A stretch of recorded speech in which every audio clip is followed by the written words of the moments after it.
The year was 2081, and everybody was finally equal. They weren't only equal before God and the law, but they were equal in every which way. Nobody was smarter than anybody else. Nobody was better looking than anybody else.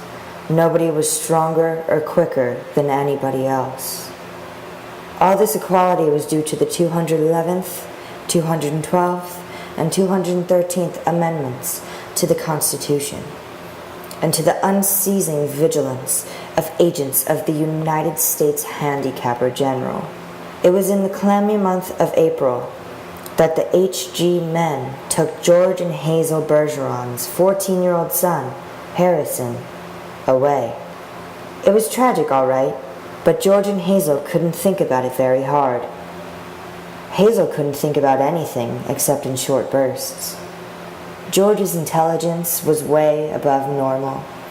He had a little mental handicap radio in his ear. He was required by law to wear it at all times. It was tuned to a government transmitter.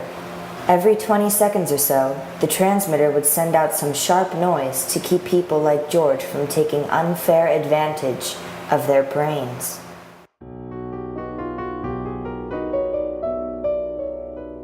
That was a real pretty dance they just did. Yup.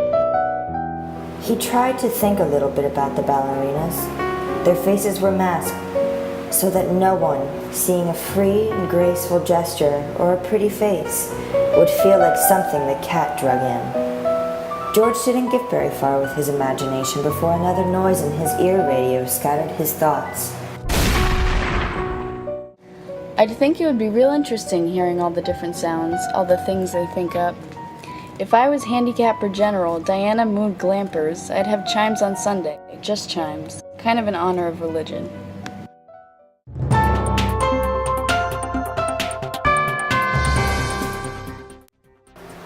It wasn't clear at first as to what the bulletin was about, since the announcer, like all announcers, had a serious speech impediment.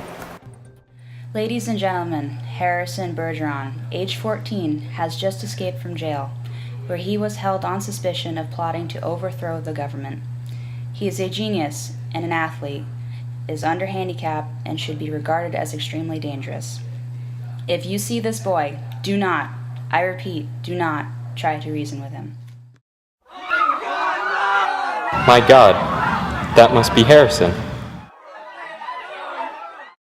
I am the Emperor, do you hear? I am the Emperor.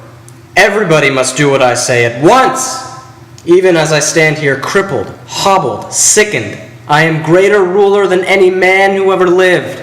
Now watch me become what I can become.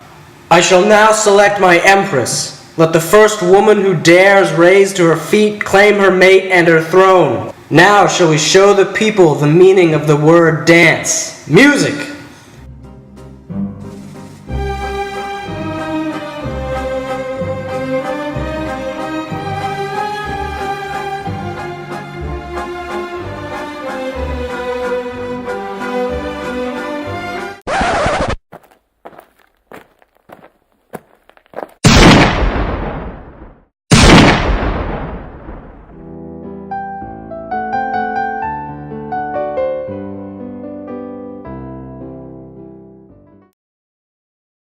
You've been crying? What about?